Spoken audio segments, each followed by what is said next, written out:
Okay, why don't you say your name and spell it for me? Okay. Cindy Munson, CYNDIMUNSON. And what would your title be?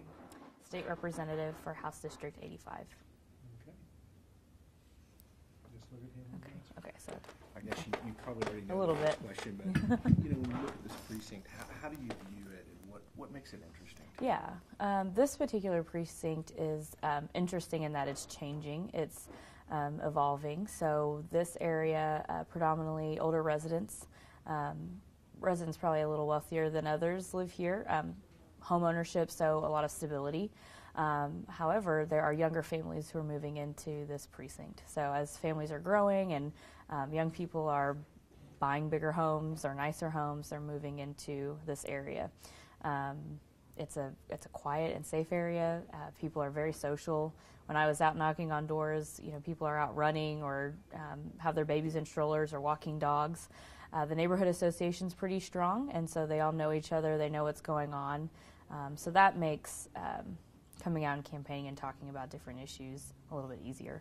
But it's definitely a precinct that's changing probably a little more rapidly than we thought. Yeah, would. definitely. Yeah. When you ran this time, and I didn't follow your first race, but just from what I've read, you did not make party affiliation central to your campaign. Right. Can you talk a little bit about why that was? Yeah. Part of it is that I don't want to be backed into a corner and just labeled by being a Democrat. There's a lot of different aspects of myself, and I like to look at issues and look at them from all different angles. And we know that in any state where there's a majority party, the minority party is usually maybe not looked at seriously and the candidate may not seem as a serious candidate. And so I really wanted people to get to know me as a person. And when I think about politics, I think about serving people. And so at the end of the day, I really want to hear what people care about, and I want them to hear what I care about and not let the political party become a distraction. And when I decided to run, that was probably one of the things that was holding me back, was that I didn't want to be one political party over the other, and that's all that I would be. I have different experiences. I was raised in a Republican home, and I have most of my family members are Republican, and so I have always had an opportunity to have conversations and debates over different issues, and I want people to get to know me for who I am first, and then we can battle out politics if that's what somebody wants to do. You mentioned you were raised in a Republican home. What converted you? Because I have a very similar background. Yeah. My dad has always been a pretty moderate conservative. My dad's background is the military, so my dad is a veteran and served in the United States Army for 22 years. So those issues were always something we talked about and heard about at home. And so when I look at myself, even as a Democrat, I'm a more moderate Democrat. I don't really take an extreme side on any issue. But, when I was living at home and in high school, I thought I was a Republican. But once I got to college and looked at different issues, it was just a place for me to think a little more freely and start to question the status quo and even my own thoughts. And a majority of them do align with the Democratic Party, but it doesn't really guide in terms of leadership and what I want to do for Oklahoma. So when you were campaigning, walking the neighborhoods, did people, did they ask what party you were from, or what did they say? Yeah, usually what happens at the door is that you give them the walk card, so the information pamphlet, with all my contact information and issues that are important to me or that I'm bringing up throughout my campaign. People will look for the party, and a lot of times because it's an easy way to identify a candidate, and it helps the voter generate some questions. But what I like about not having my political party on my information is that they see some other things about me, and we get to talk about my dad or my family or my background with the Girl Scouts and different things that I do in the community. So the questions and the conversation is just richer. It's not just about party, and I know that Democratic voters can sometimes shut down Republican candidates, and I know it happens both ways. But and anytime anyone asks, I say I'm the Democratic candidate, and now it's pretty apparent. Yeah. I think everybody knows. Out, yeah. And so anytime anyone would ask, I never shied away from it. I told them, but that I was interested in having different conversations, and I want to be the representative of this district. I don't want to be just the Democrat. Right. And so I know that sometimes people they think that I'm hiding information, but it's not that. Yeah. So. What's your best story from, I don't know if you have any specific memories from this precinct, but if you do, that'd be great. But what's your best story from our campaign? Yeah. Do you have a memory that stands out? There are probably multiple memories that I could combine into one, but a lot of it is when people start to tell you about their real life situations and the challenges that they're facing. And I represent Northwest Oklahoma City, which in most people's minds automatically is a more affluent area. Most people here have some type of degree or higher education experience. There are influential people in the community, but there are also people who are struggling day to day, and really trying to figure out how to make life work for themselves and their children. So education comes up a lot, and I hear a lot of school stories and things like that. But I think what I appreciate most throughout my campaigning experience is that people have recognized my hard work. And when people say, I'd never vote for Democrats, or I've never voted for a Democrat, but I voted for you. And that makes me feel good because, again, they put party aside and they put my work ethic and who I am as a person to the forefront. And that's what I worked hard for. So that's the best feeling. Did you have people telling you that when you were Oh, yeah. And I've thought about you and I'm going to... Yeah. And even now I've already started knocking doors, and I started in this precinct. And I've had voters say, I've never voted for a Democrat or very few Democrats, but I voted for you. Or I've never let a Democrat in my house before, and you're on my couch talking to me, And so so that makes me feel good. We did some polling at this precinct before we started, and there were a fair number of Trump supporters that identified as Trump supporters. And I just wanted to get your take on that. What do you make of the whole Trump phenomenon? How does it fit in with this precinct or district? What's your thoughts on that? I think that, and I've had voters say, not necessarily in this precinct, but I'm putting a Trump sign and a Cindy Munson sign out in my yard. And I thought, wow, we're totally different people. But I think what that's saying is people are tired of the mainstream, politics, or hearing the same things that they've always heard, or seeing the same things they've always seen in the political arena. And I think that the late Representative David Dank broke that mold too. I think that's why people really appreciated him and the work that he did, and why he was always reelected. Yes, he was a Republican, but he went against his own party, and he really stood his ground on issues that he thought was right, and he went out and worked with his community. And so I think that's what this district looks for. Councilman Ed Shadid is usually pretty successful in this area, and he identifies himself as an independent, but a pretty progressive leader. And so what you're seeing with those two local candidates, and then myself, and then Trump, is that they're looking for people who are maybe we don't share all the same leadership styles, but leadership in that we're coming out and saying what we truly feel and trying to have a real conversation and not just a politically correct conversation or what sounds right in the soundbite. And because I'm a registered Republican, you think I want to hear point A, B, and C. So that's probably my personal take on why I think that you're getting some of that information from your polling results. And this is an area of town that's decided, for whatever reason, that it wants a Democratic House rep and a Republican senator. I mean, that kind of says it all right there in a way. Yeah. I mean, how do you look at that? I mean, I don't know how many other districts are like that. Yeah. I think Senator Yen is this senator, and so he worked really hard in his campaign. He did a lot of door-to-door and face-to-face talking, and what's really great about local politics is that we do have an opportunity to put the partisan issues aside and have real conversations about issues that are coming up in Oklahoma, and really getting to know the person. And people want to be able to vote for somebody that they know. And so I think when you have someone like myself who's gone to the door 7-8 times, they really have seen my face, they know who I am. I'm not just a name or a party. I am somebody who came by and answered a question, or they contacted me and I followed up with them. And I was really careful about doing that during my campaign because I wanted to show that that's what I want to do as the representative. And I am doing that now, though taking me a little bit longer because you get a little more attention as the representative. But I worked really hard to make sure they knew that they were cared for, and that whether we agreed or disagreed on an issue, I would still try my best to answer my thoughts and perhaps challenge my thoughts they thought differently. And they see me in the grocery store and they see me at the gas station. I see a constituent at least once a day, in a random place or a meeting that we're in. And I think there's comfort there because they feel like they can approach me. And that's really important to me. Sure, and the same thing with, going back to just answer your question about Senator Yen. He knocked the doors and he worked really hard in this area. And he is Republican. And so I think he had some more opportunity to have more conversations with Republican voters to get their support. You won this district. The Democrats also won in Owasso, a Senate seat. And I know, I'm from Tulsa, so I know a little bit about Owasso. It's not quite urban, but it's very suburban. Right.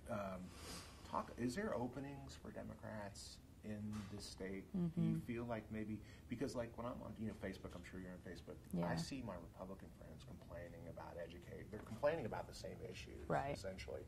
So at some point in time, you wonder if the political dogma gets set aside and people just start voting on issues. I mean, do you see openings for Democrats? Well, I think what's happening currently in Oklahoma is that with a budget deficit and conversations around education and agency cuts, so these issues are now starting to impact people directly. And I've talked a lot about this with different groups, but as people start to feel pain, they're going to change their behavior a little bit. And so I think it is more issue-based and as opposed to partisan right now. So people who are in education or they have children in schools or their agency's being cut or something's going on with their job or employment, they're starting to really see who's making the decisions at a local level and starting to realize that their vote really does matter and what they feel and what they have to say matters. So yes, there's probably some opportunity, I think, for Democrats to use that to their advantage. But the Democratic candidate can't just run on, hey, all these problems are Republican issues and it's the Republicans' fault. You have to put work behind your campaign because at the end of the day, even if there is some pain there for voters or constituents, they still may want to vote for who they're comfortable with, and it may be their own political party, which in Oklahoma would be, the majority would be Republican. But Democrats have to be really smart about where they're running and make sure that there is a place to find some success in beating the Republican candidate and taking over a seat. But you have to put the work in. You have to be able to get out and talk to people and have the challenging conversations. And sometimes that means not just talking to your own base. You're going to have to cross party line and sort of challenge and have challenging conversations, and that's what I did. And I took a lot of time doing that, and that's, I think, where the respect is gained and where people start to feel trust that they could maybe cross over and vote for the Democrat. And I don't know a lot of the demographics of Owasso, but I know that now Senator J.J. Dossett is in a little more conservative area. I don't know the breakdown of registration between Republican and Democrat, but I also know that he worked really hard and went out and tried to talk about the local issues, and that helps. Whereas his opponent, I believe, is running on Obama, essentially. Correct. I mean, that's just how I... Yeah, and so...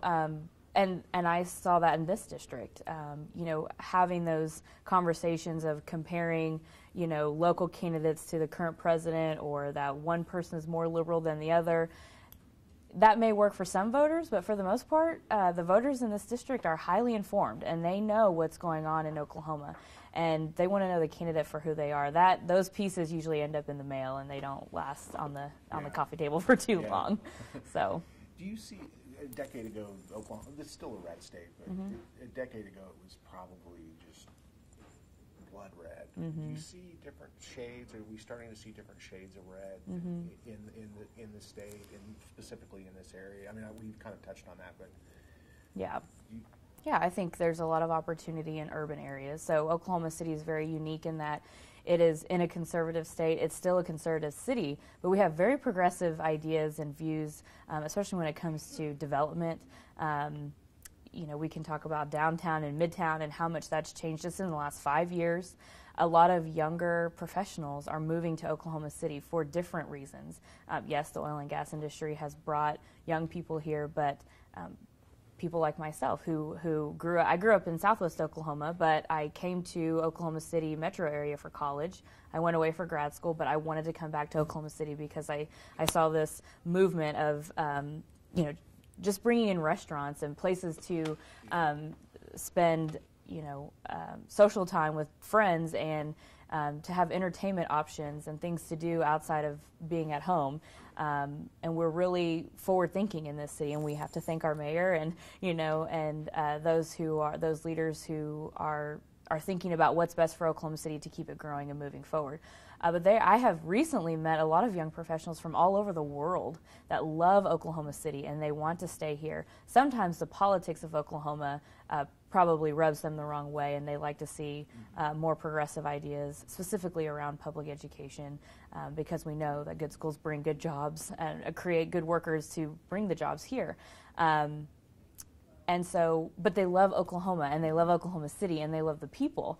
And so we have really great opportunity to bring in some more blue to make the state purple, I guess you could say. But the urban areas are where we'll have the most opportunity, I think, right now because of the options for quality of life. Right. You can live downtown or midtown or live in Northwest Oklahoma City where I live, but I have access to all of it. The lake, the river, running trails. I mean, all of that is, that makes me feel like I can do anything in my city, you know, and so that's important. We have a primary coming up March 1st. Yes. This is probably the hardest question I'm going to ask you today. Yeah. Have you made your mind up, or will you support anybody? Yeah. What's your thoughts on it? The whole presidential election is just, it's interesting and very entertaining to watch. But, obviously I'm a Democrat, so I'll vote in the Democratic primary. But I'm watching Hillary and Bernie. I'm not really in a place to say who I'm going to vote for or that I'm out there endorsing a political or presidential candidate. That I think, again, it gets in the way of local conversation, and I really haven't decided. And so, I definitely admire Hillary Clinton because of the work she's had to do as a woman and how far she has come, and what she has to battle through every day.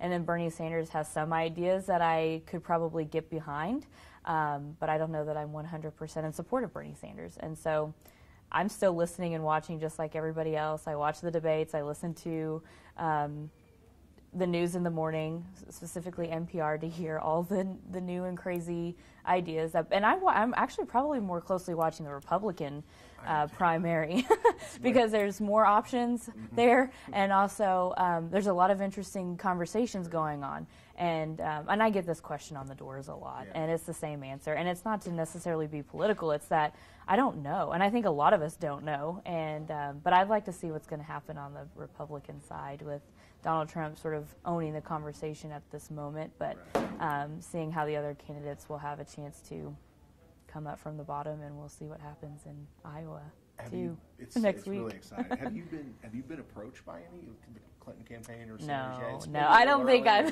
You're just too new. I think I'm too new. I think I'm Cindy Munson. I'm not really anybody that has a lot of clout. I don't think so. So no. Yeah, okay.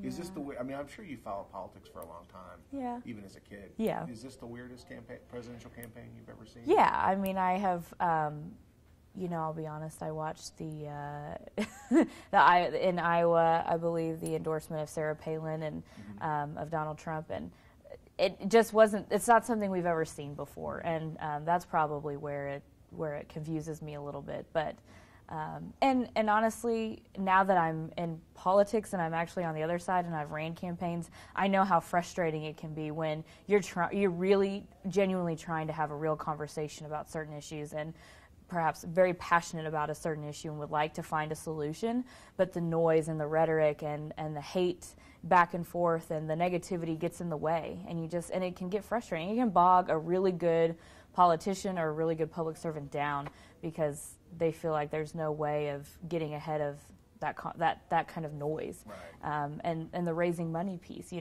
have to raise so much money to just get your message, your name out there. I can't even imagine being on that level, because even in this level, in a legislative level, it's cost a lot of money and a lot of time just to make sure we're focusing on the issues pertaining to Oklahoma and we're not getting confused with what's happening at the national level and what I actually have control over. So it's very interesting. And again, now that I've experienced at least the campaign side, watching all of it is sort of entertaining and fun, but also frustrating and challenging to wrap my mind around, because we have a lot of issues we're facing in our state, but also in our country. Right. And people are hungry for leadership. They are tired of the partisan politics, I think. It sure seems that way. Yeah. That's all I had. Thank you so much. That was good.